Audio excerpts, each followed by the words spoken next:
Thank you so much, James and Callie. Thank you for the beautiful music. We really appreciate it. Well, good morning, everyone. I am as excited as you are. Welcome to this exciting weekend of Contact with Bashar in Sedona. Wow, it doesn't get any better than this, I think. So great. And welcome to all the Ustream people that are joining us from other parts of the world. So we have a nice big circuit running all the way around the planet, joining us all together.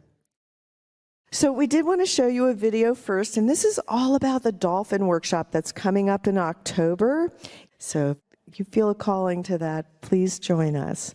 Let us show you a few scenes from what it's like on the dolphin workshop.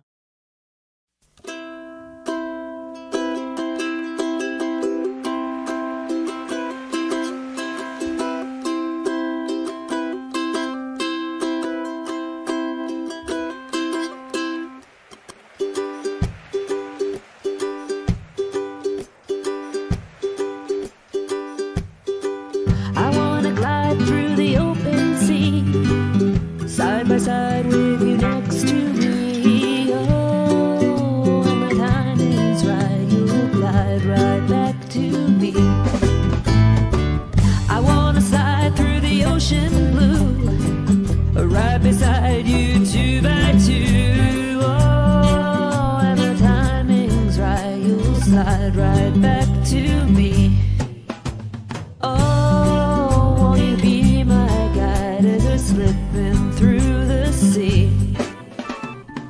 I wanna dive so deeply through the crystal waters of the world anew. Oh, and the timing's right, you'll slide right back to me. I'm not expecting you to understand. You're never gonna find me back on land. Oh, and the timing's right, you'll slide right back to me. All those moments together I do treasure. Doesn't really get any better. I wish I could have stayed with you for the rest of my day. Effortlessly and joyfully slipping through the sea. Streamlined like a dolphin, streamlined like a whale. Weaving, diving, bobbing, smoothly gliding, effortlessly through life, slipping through the sea. I wanna glide through the open sea, side by side with you next to me. Oh, and the timing's right, you'll glide right back to me. I wanna slide through the ocean blue, right beside you, 2 by 2. Oh, and the timing's right, you'll slide right back to me. Oh, will you be my guide as we're slipping through the sea?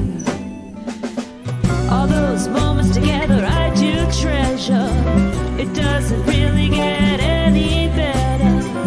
I wish I could have stayed with you for the rest of my day.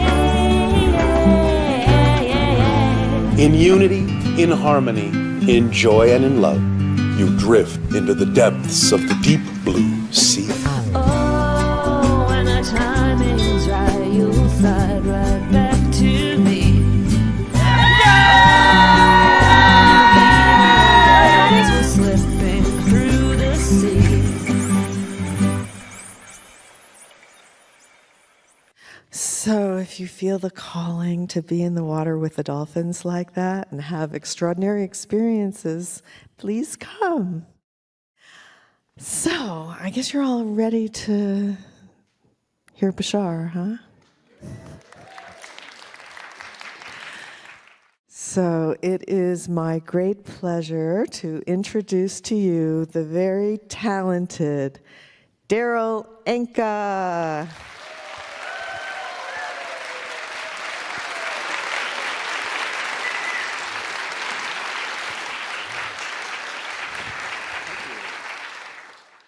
Okay, so I think we're ready. You ready, Daryl? I am. Okay, great. Well, again, thank you all so very much for coming and joining us in this experience. And thank you, Daryl and Bashar, for being able to open up this doorway and communicate with us in this way. It is truly extraordinary. Thank you. Thank you.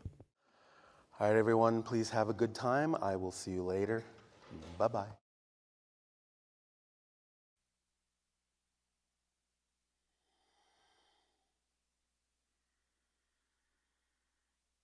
Oh, let us say good day to you this day of your time. How are you all? All right. All right, thank you. First and foremost, we will once again thank each and every one of you individually and all of you together collectively for the co-creation of this interaction and the allowance of this transmission this day of your time. Every single time you offer us an opportunity to interact with each and every one of you, it is a gift for us. So we thank you for that sharing, for that gift. In this transmission, which we have titled The 7 Neutral Needs, we would like to begin this way. Now, many people on your planet have discussed with us that when they find themselves in certain circumstances, they do not necessarily know the difference between what it is they need in life and what it is that they often say that they want in life. There is a big difference between the idea of the energy of what you need and what you may want. Now, sometimes they might coincide if you get lucky. But the idea is that many times what you want might often be the product of what you've been taught to believe you need that may not actually be what you really need in life. And what you want can sometimes, because of those belief systems that might be either fear-based or negative,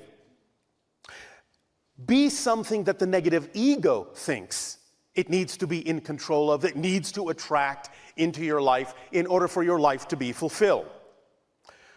But the thing to understand is that life works automatically when you allow it to. And everything you truly need will come to you in perfect timing. It's an automatic mechanism. The idea of wanting something, we understand that the way you mean it, we understand that the way you often use it, but when you put too much emphasis behind it as being something that must happen in the way you have envisioned it happening, very often you're actually limiting yourself and limiting the way it could happen much greater than you imagine. Because the physical mind, as we have said, is limited in its way of imagining things. The higher mind, in a sense, can imagine more. So when the physical mind seeks to control and says, well, I want this, and if this doesn't happen, then something must be wrong, then you are actually closing the doors through which the higher mind could give you something better than the physical mind was capable of imagining, and thus you are actually shortchanging yourselves. But the idea also to remember is that every single thing is its own state of being. And the idea of wanting something is exactly that. It is a state of wanting. It is not a state of having. So if you insist on wanting, you're going to remain in a state of wanting, and you're not actually going to be able to have, to really manifest, to experience the focus of your wanting, because all you're doing is saying you want it, and therefore you will continue to do nothing but stay in a state of wanting it, and it will never arrive. That's another reason to understand that wanting is not necessarily in your best interest, but needing is. Now, the idea is that when you again find yourself in circumstances and you might find yourself being confused about what's going on and what do I really need here, to really allow myself to move forward in life, to really act on my passion to the best of my ability, with no insistence on an outcome. What do I really need in life to be who I really am, to allow my life to grow, to expand in the most joyful possible way? What do I really need? So in this transmission, we have broken it down for you to the 7 basic needs. Now, we call them the neutral needs because these are the basic things you need to survive in your life. The idea is not so much that you have to assign a meaning to them, which is again why we call them neutral. They function automatically in a certain way by themselves, although you can certainly color them with your belief system and imbue them with different meanings and different emotions and different definitions and so forth. But by themselves, they are just the basic fundamental needs that are required for you to exist in your physical reality experience. And anytime you find yourself caught up in any kind of circumstance where you find yourself wondering what kind of state of being is really most beneficial for you to be in, you can always use these 7 neutral needs to go back to a ground state, back to a fundamental state, and start again from zero, start again from scratch, and recognize that in many circumstances, you really are getting what you need. And by focusing on the 7 neutral needs, it can also aid and assist you in understanding the difference between what you may really need in that moment as opposed to what you are saying you want in that moment. And it can act as a clarifying system for you. Now, the 7 neutral needs, shall we say, have different time frames associated to them because they are things you really do need to experience your physical reality. You will find that some of them you need all the time. Some of them can take weeks before you realize you need it. Some of them can take years before you realize you need it, but you really need them all. The idea is that without them, you will either quickly or slowly die. That's how you know they are actually fundamental needs. The ones that take years, in a sense, can seem misleading because you might feel, well, I'm still fine, I'm still breathing, I'm still moving along.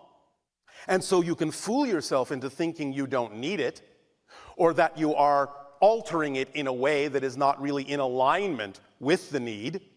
But nevertheless, all we're saying is the difference between the needs that are quick and the needs that take longer is just that you either die quickly or you die slowly over time.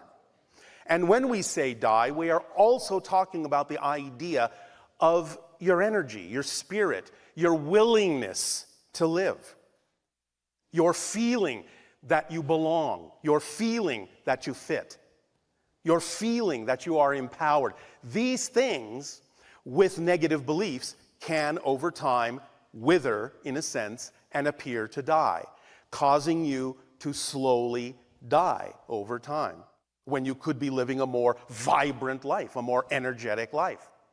So, what are the 7 neutral needs?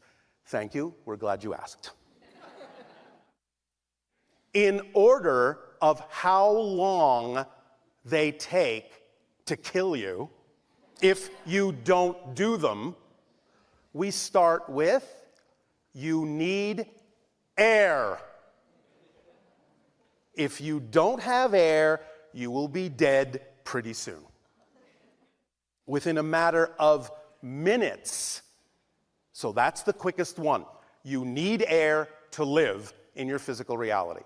Next, you need water to live in your physical reality. Without water, you will probably die in about a week. So that's a little longer. Next, now, many of you may be thinking, well, next, I need food. That's not the next thing. Next, you need sleep. You need to dream. You need to reconnect to spirit. That's what sleeping is for. That's what dreaming is about. You need to re-energize your physical battery. Without sleep, you will only last about 11 days. And then you will die. And sleep a lot longer than you intended to. Next is food. You need food in general. Now, please understand, before we go on, of course, there are always some exceptions. There are people who are of a state where they can be breatharians, and so on and so forth, and they may seem to not need food for longer periods of time. I'm not talking about the exceptions. I'm talking about the general populace on your planet. So, in general, you need sustenance of some form, or you will find in about 2 to 3 weeks you will start to die. Now, what's next? Those are the 4 main ones that happen pretty rapidly. Now we enter a new phase where things can take months or years.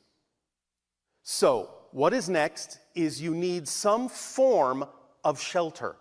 Now, when we say shelter, we don't necessarily mean it has to be a building or a house.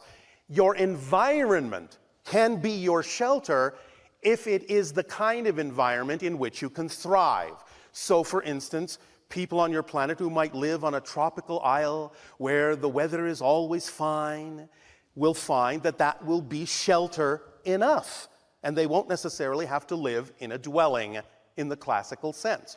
But you need some form of shelter, even if it is simply your environment that is beneficial to you. That is still a shelter, the shelter of nature, the shelter of Earth that is in accord and in alignment with the human form to sustain it. Next, you need some form of connection, relationship, in some way. I understand that sometimes people may be on journeys where they seem to spend a long time alone. But that doesn't mean they're not in a relationship.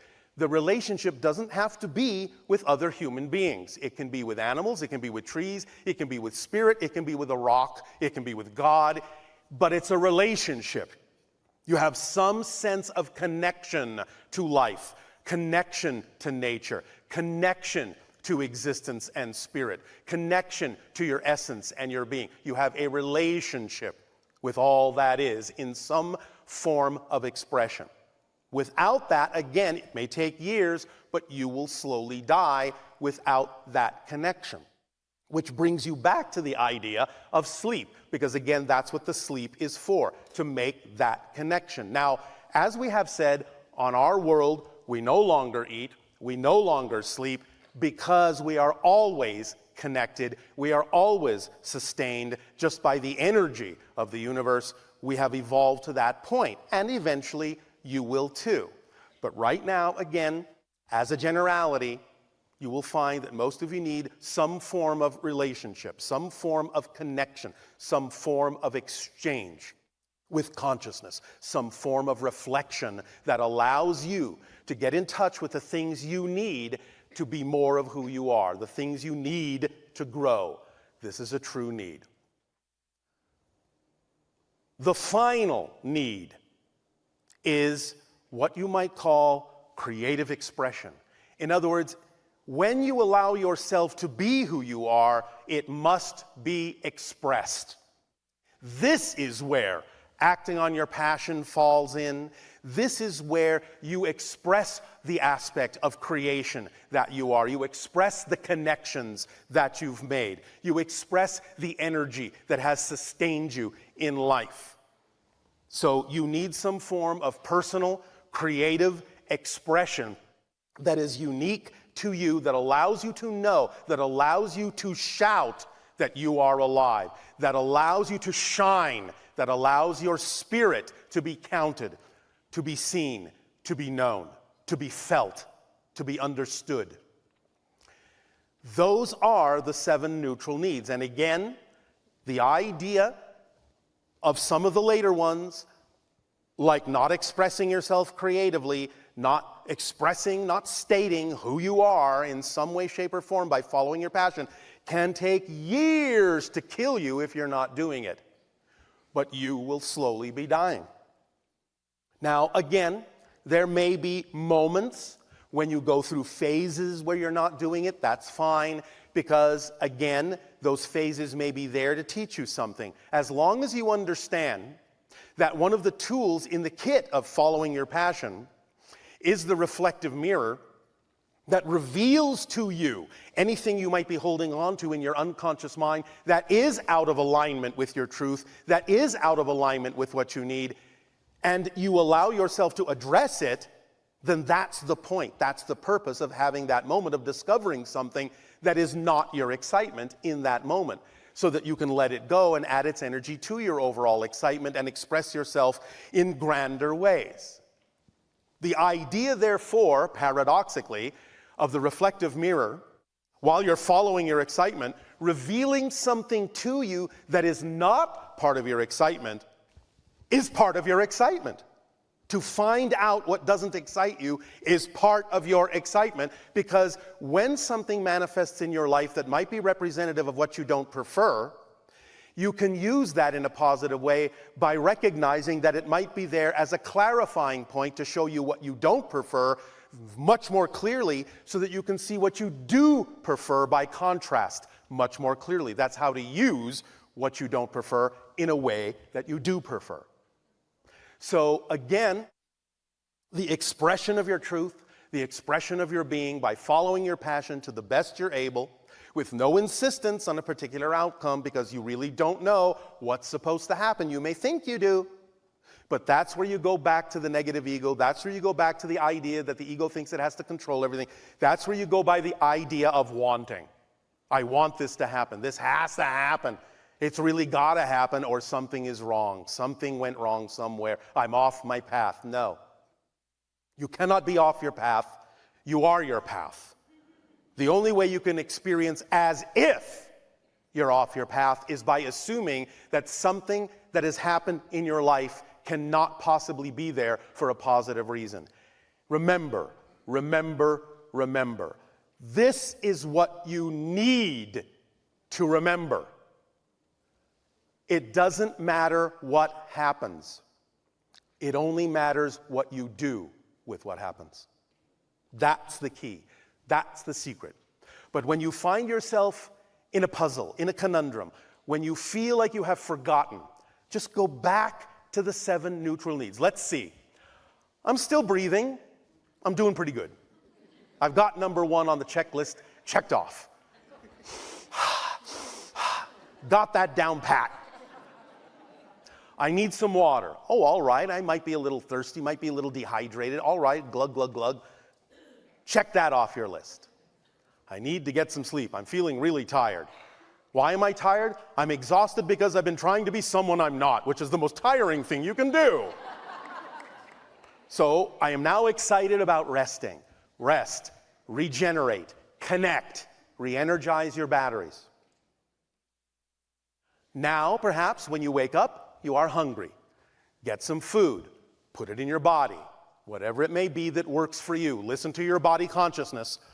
Listen to your intuition. You don't have to force yourself to be more spiritual. Yes, it's important to lighten up, but when your energy is on a higher frequency, you will automatically lose the urge to eat certain things that might have a heavier energy. There is no reason to force yourself there, which is an oxymoron, and it doesn't work anyway.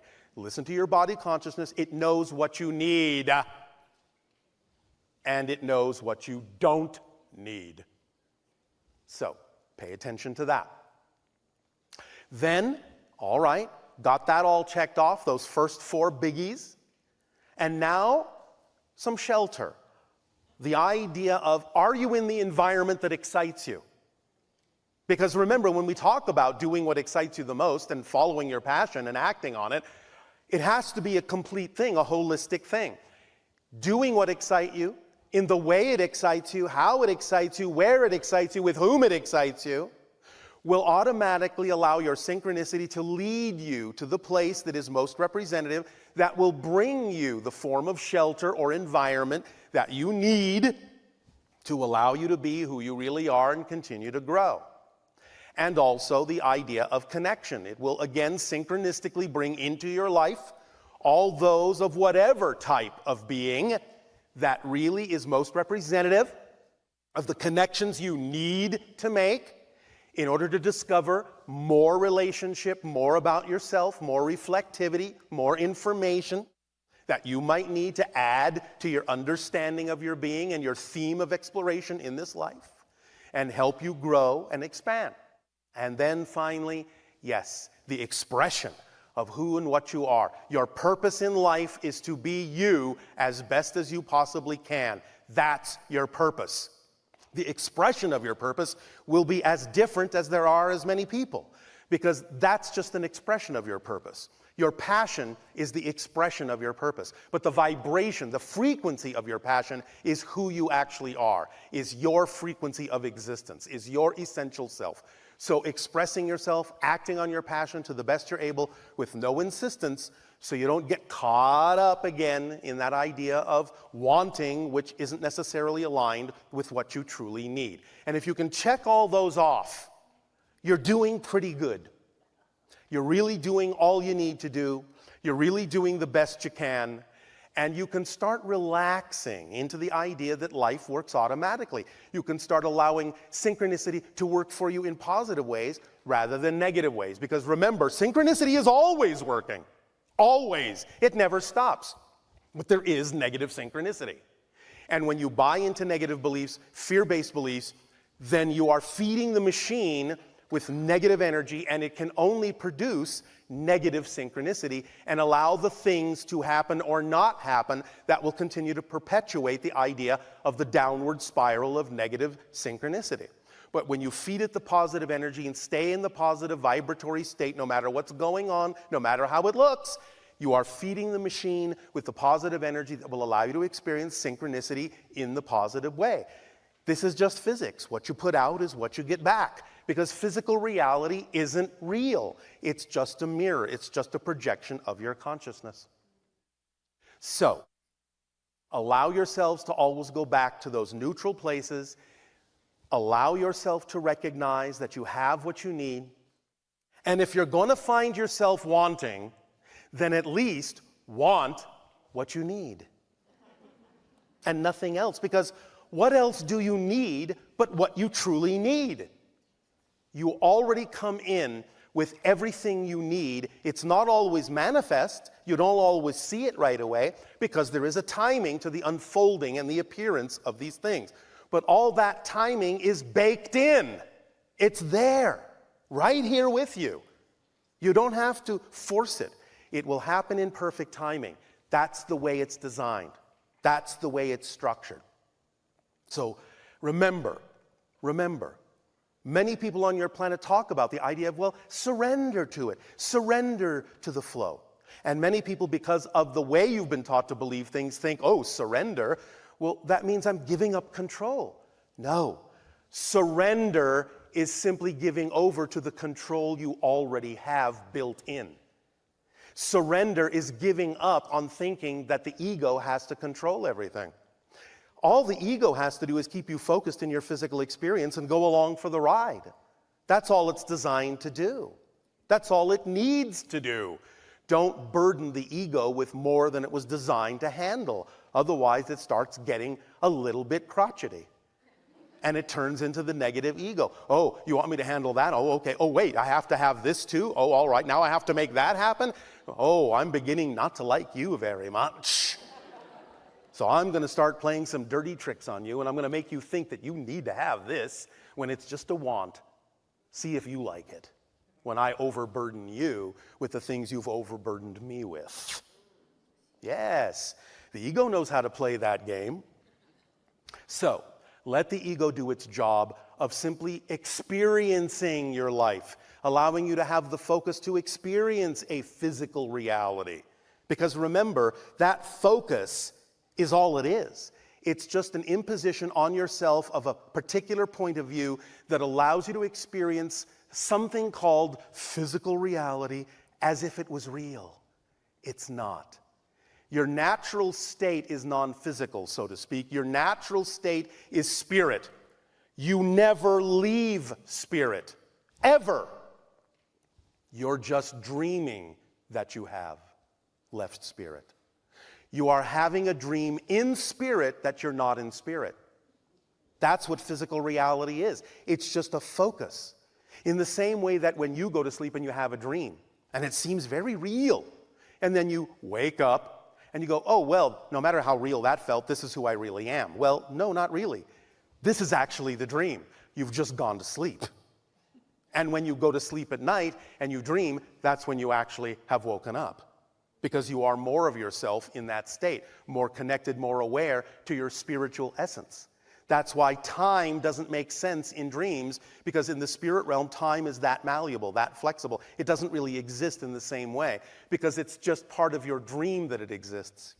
Time is just a side effect of your consciousness, experiencing things in a certain way so you can have the experience you call physical reality, which is just a dream within your consciousness.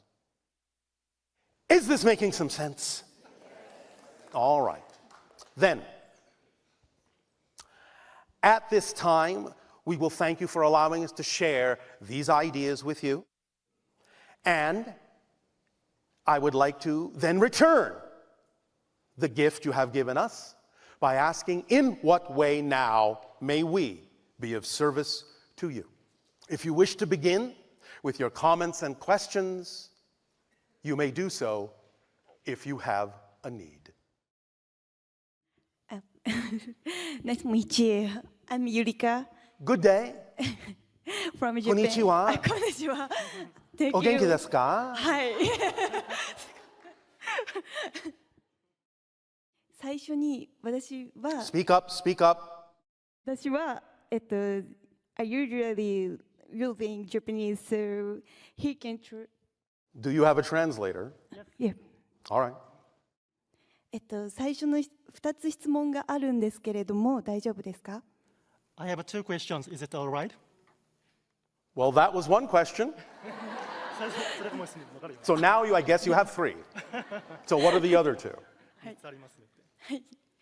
私は最初リサ・ロイヤルさんの、コンタクトに行ったんですけれども、そこで、ハイブリッドセブンという存在をリサさんが話してたんですけれども、あまりよくわからないので、説明できますでしょうか。She participated in contact retreat by Lisa Royal this summer, and in that retreat, Lisa channeled a being called Hybrid 7. But, Yes.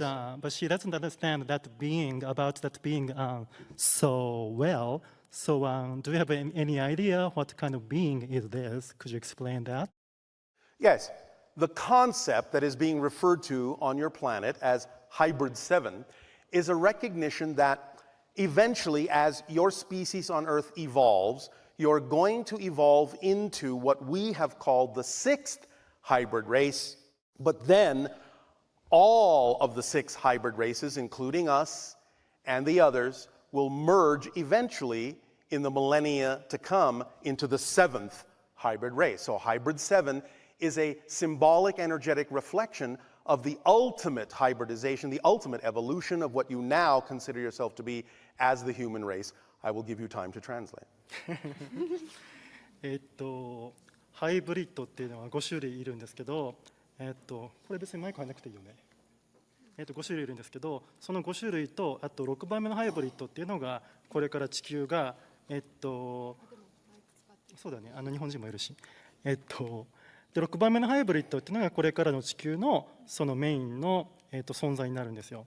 でこれまでに存在している5つのハイブリッドのハイブリッド種、ハイブリッドの存在とこれから未来に生まれてくるその地球のハイブリッド、6番目のハイブリッドが一緒になって、その5つのハイブリッドとあと6番目のハイブリッドが一緒になって、その7番目のハイブリッド種っていうのができるんですね。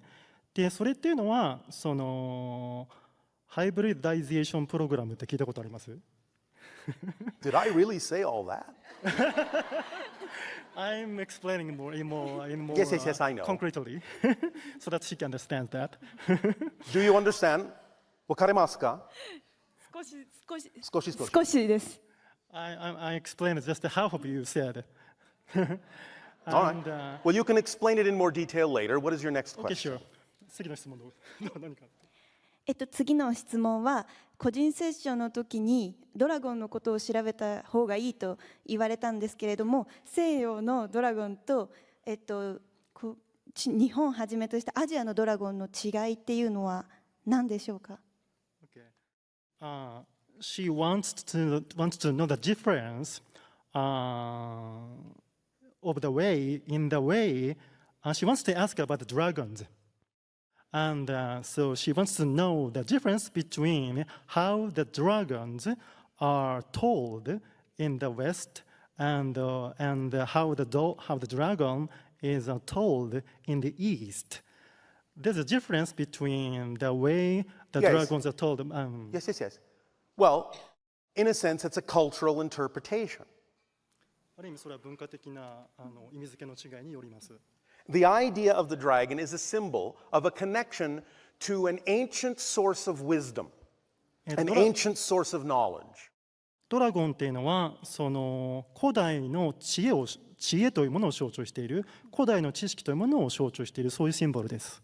So when the energy of the dragon, which represents a higher level being, a higher level consciousness, is interpreted through physical beings on the earth, there will be filters in each culture that will interpret the symbol in the way that they need to understand it in a way that applies to their culture.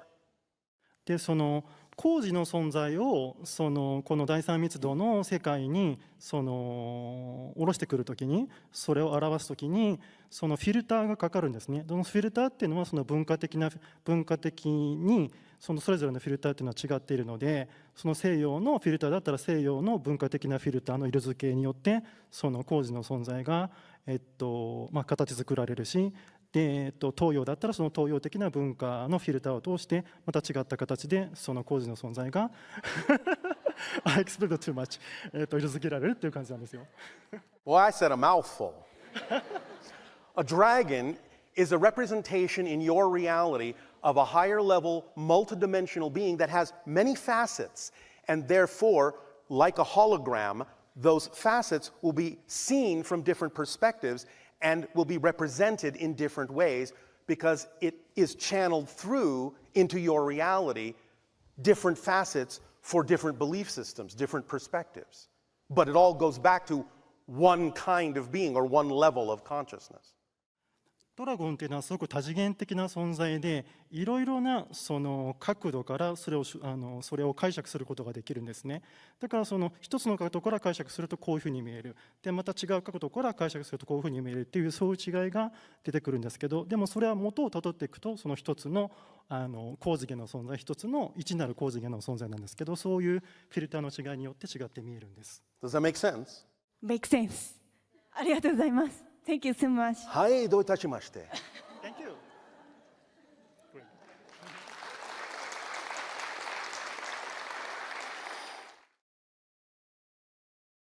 Hello, Bashar. And a you good day. It's so nice to be in your presence again, old friend. It is a joy for us to be in yours.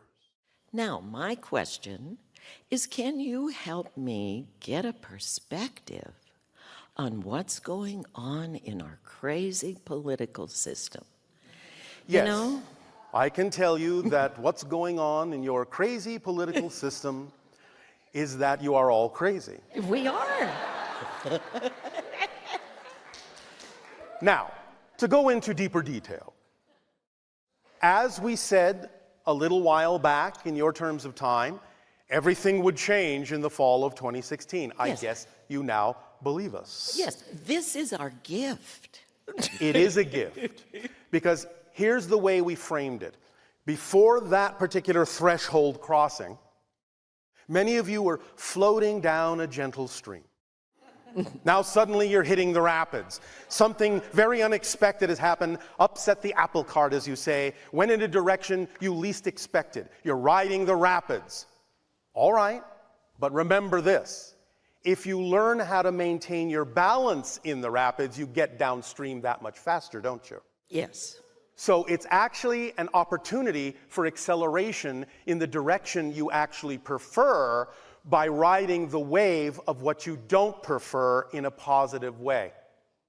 Because if something so unexpected can actually happen, anything is possible.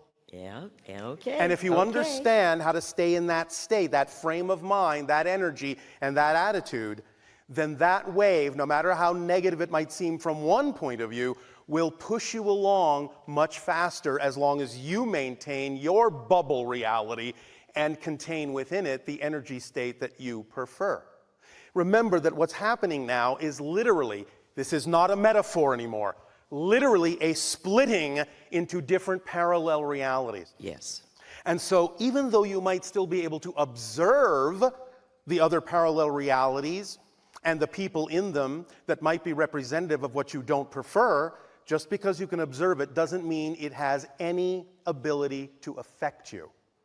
It's like looking through a glass wall. You can still see it, but nothing can get through that wall to you unless you're the one that breaks the glass and says, come on in.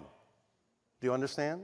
Yes. So you're really beginning to truly see the splitting of the different parallel realities. And in the years to come, somewhere down the road, you will find less and less ability to find people in your reality that are not vibrationally compatible with your reality. But right now, it's still a mixed bag. Right now, you can still observe all the different realities that your world is splitting off into because you still are making up your mind about what you really prefer. You're still examining all your belief systems, and you're still creating definitions and giving meaning to these things and practicing how to give the meaning that you prefer. So they're all going to still be around you because as you expand your consciousness, remember, you're going to see more of creation, not less of it. And when you see more of creation, you have to see more positive and more negative, because then it all becomes an equally balanced choice. Just because you may choose what you prefer doesn't mean you invalidate what you don't prefer. It's an equal choice. It's an equal path. It's a valid way to go. But you can say, no thank you, without invalidating that energy, because invalidating what you don't prefer is what sticks you to it, because you're giving it more importance than it needs to have. But when it's all neutral and you say, well, you know, you are wonderful, negative side, because you are, by contrast, showing me more clearly the positive that I prefer. Remember, you have a saying on your planet, a candlelight shines more brightly when it's surrounded by darkness. Yes? Yes, indeed. So if you use it that way and just keep focused on the light and use the dark to help illuminate it, to show you where that light is, then you will remain in the state of being you prefer. You will experience the things in your life that you need to experience that are correct for you. And it doesn't really matter what anyone else decides to do because they're actually not really affecting your reality. Does that make sense? Yes, it does. Does that Very help much. you? Yes, it does. It just gets so seductive sometimes But to that's react to it. a belief.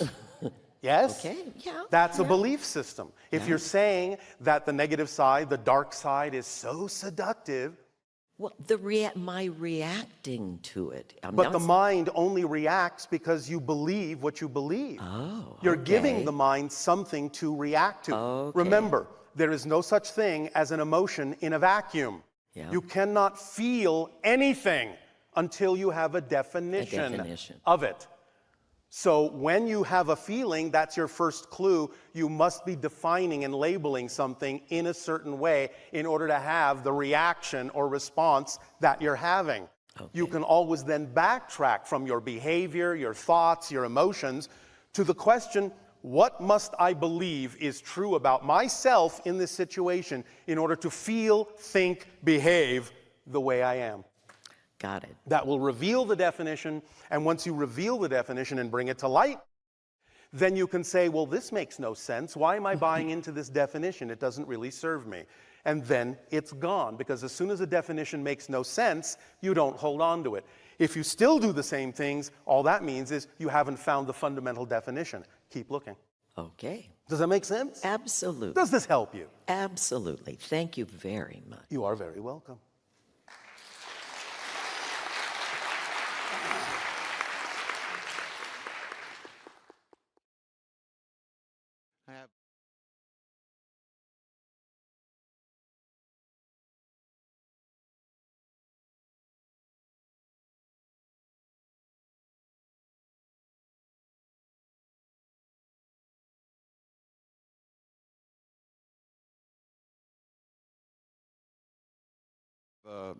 Oh, good day, good day. Good day.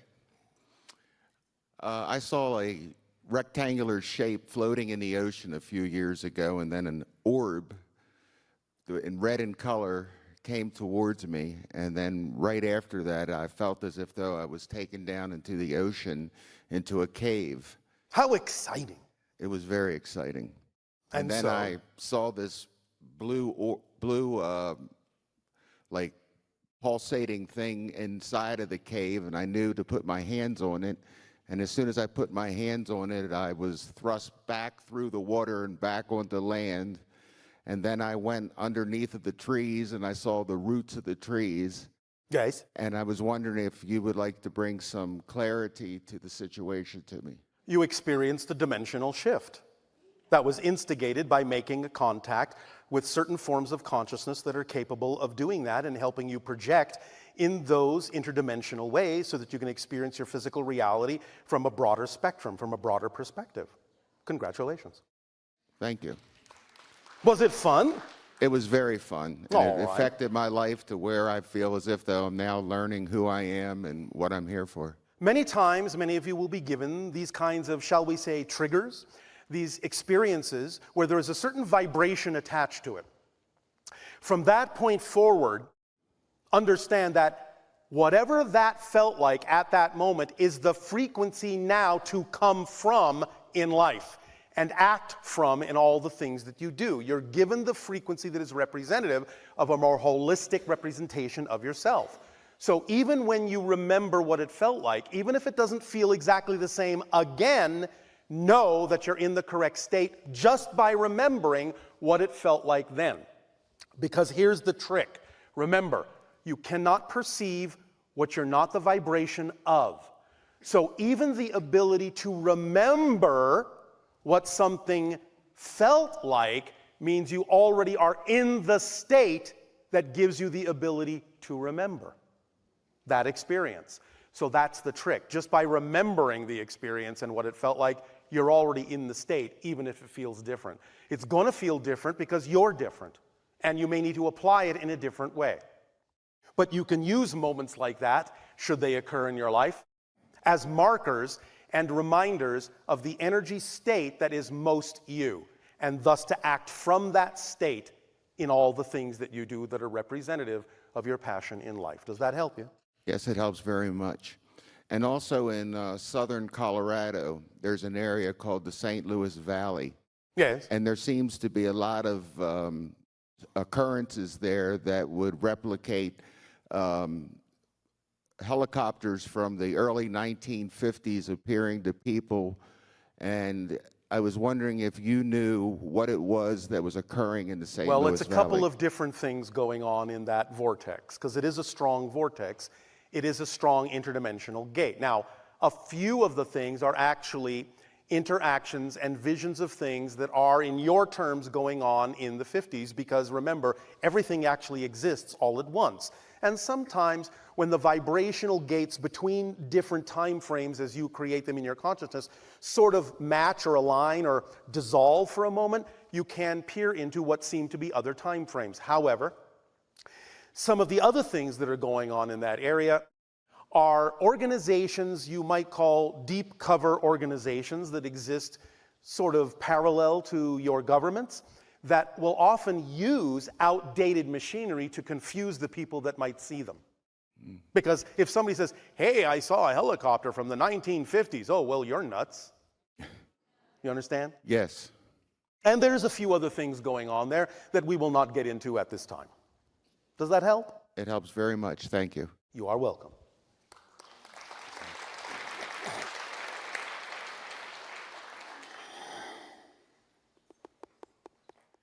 Good day, Bashar. And to you, good day. So on the way here, driving to Sedona yesterday, I came down with a really heavy fever. Oh, how exciting. Yeah. What are you burning off? That's what I was wondering if you could help enlighten. Well, are you letting go of outdated, old belief systems, negative belief systems? Are you in the middle of that process? Or is that something that you are desiring to do? I believe I am. All right. Constantly. Well, sometimes you will accelerate the process that way, and with the extra energy you're using, it can translate into what you would experience as a fever. I see. You follow? Yes. It means you're receiving higher frequency energy. You may not be allowing it to flow as readily as it could. There may still be some resistance in there. And when you have resistance, let's say, for example, in a wire, what happens? Shorts. It heats up. Heats up. Yeah. So if there is resistance to the higher energy that you're making connections to, because you haven't necessarily cleaned your attic out yet of negative belief systems, fear-based belief systems that you're working on, letting go of, it can translate into the idea of some of these kinds of symptoms. It's a typical thing when you channel higher energies for these kinds of symptoms to come up. They'll abate when you allow yourself to let go of the things that don't work for you, streamline yourself, and allow the higher energies to flow through you more freely by becoming more superconductive. Yes? I see. Does that help? It does. Thank you. Anything else? Yes. One other question in regard to language and reference points. Yes. It's my understanding when we dream, we could be on ships, we could have different experiences, we could be figuring things out, but our memories of these dreams are still sort of translated into our modern day or symbols that your physical mind can understand to explain or express it. Yes. Right. So what happens when we die?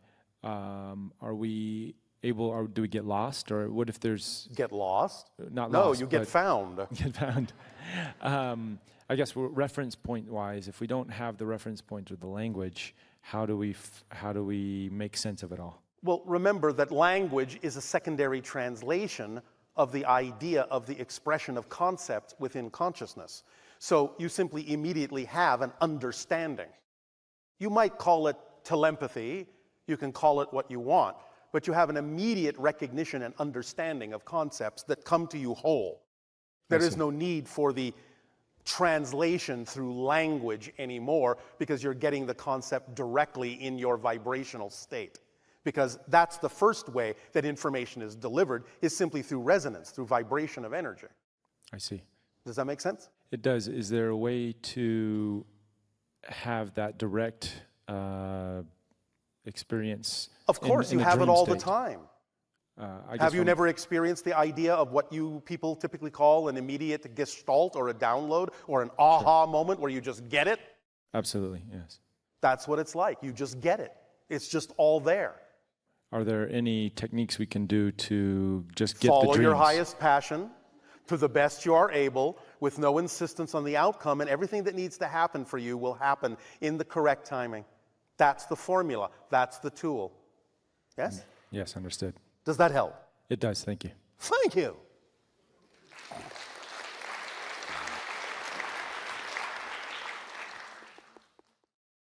Good day, Bashar. And you good day. Okay, so my question is, when we're born into this reality, why is it that we forget our past lives? And how is it that we can remember more of our past lives?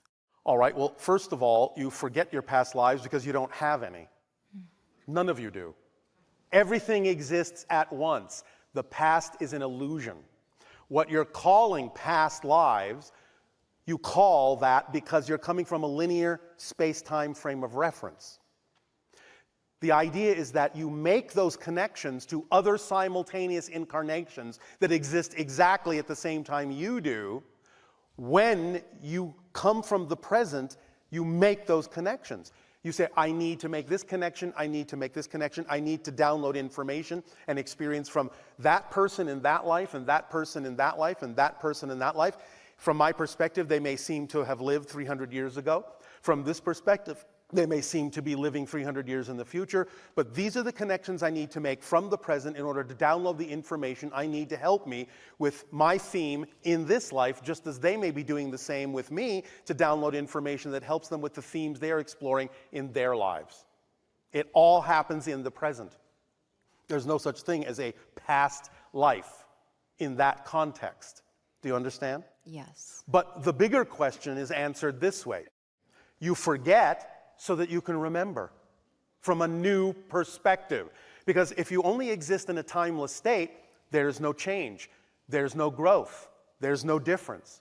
You have to forget who you are to remember who you are from a new point of view, to discover something new about yourself. Because you see, the structure of existence never changes. It's eternal, it's infinite. It's always the same structure. It's existence itself. What changes, what expands creation, is that your perspective and experience of the structure keeps changing. Now I'm looking at it from this point of view. Now I'm having this experience of the structure. Now I'm seeing it this way. Now I am this perspective. That's what expands creation infinitely. The structure never changes. Does that make sense? Yes. So you have to forget who you are to remember who you are from another point of view, to add to the sense of who you are and grow. Yes? Yes. So the only perspective, let's say, that you could come from, where you could say, yes, this is my life, and that is my life, and that is my life, is from the oversoul perspective, because all those lives are extensions, quite often, of the same oversoul. But as a person, on this level, you are you. You have never been anyone else, and no one else ever has become you. Because the very idea of being an individuated person, persona, an individual soul, is that you are an individual and you remain so, because you're unique. That's a unique experience. You can create the experience as if you have had other lives, reincarnation, and so on and so forth. But that's not mechanically what's happening. All the lives already exist. But your consciousness can shift in ways to give you an experience as if you're remembering another life you had. But that's just a perspective of linear space-time. Is this making sense? It is. But then how does karma carry over from... It doesn't. That's the point. The belief that it does is what allows you to experience that it does. When you understand that it's just a belief and it's just about being in balance with who you prefer to be, then there is no karma. So in a sense, you have balanced your karma by getting to a point where you realize that there really isn't any karma and it's just about being in the state you prefer to be in. Does that make sense? It does. Now, you may also be referring to the idea that when you set up a theme in life to explore, you do create a kind of destiny. You do create a kind of momentum, certain kinds of things that you must explore as part of that theme. And if you want to refer to that as karma, you can. But it's not really coming from the past lives. It's coming from the present in the sense that it's simply representative of the challenges you need to face to explore this theme fully. So you work with the idea of destiny or karma and free will both together in a certain way. In spirit, you could say, this is the theme I'm going to explore, and there you are. That's the hallway you will walk down. Now, how you walk down that hallway, that destiny, that karma, that challenge, that theme you're exploring is up to your free will. You can run, you can walk, you can fly, you can jump, you can be happy, you can be sad, you can go upside down, right side up, you can go backwards, you can be forwards, you can go side to side, look in every door, ignore them all. That's your free will about how you will walk down that karmic hallway, that hall of destiny. But walk down that hallway, you will.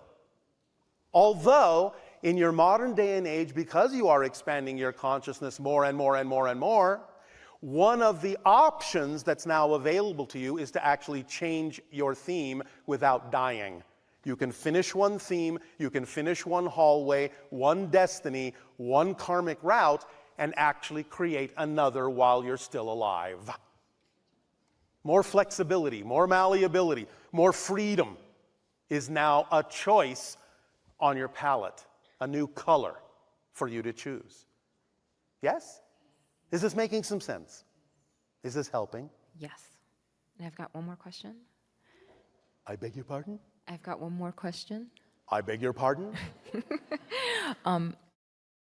I've been to a psychic before, and I'm always in awe in what they know because I always start without telling them anything. How is it? What is the mechanism of where they get their information? Who? Psychics. Understand there is no such thing as a prediction of the future. Yes. They're simply sensitive people who are picking up on the vibrations of the president that seem most probable to keep going in the same direction if the momentum doesn't change. They're simply reading the energy of the present and letting you know what it is, so that if you like it, if you like where it's going, you can simply stay on that path. But if you don't prefer it, you can change the path, thus rendering the psychic prediction obsolete. Yes. The idea of being psychic is simply being sensitive to more energies, higher frequency energies, and translating them through, in a sense, into language that others can understand. It's like being some form of, shall we say, electronic instrument that can pick up on certain vibrations that you can read in the needle being the language. Yes? Yes.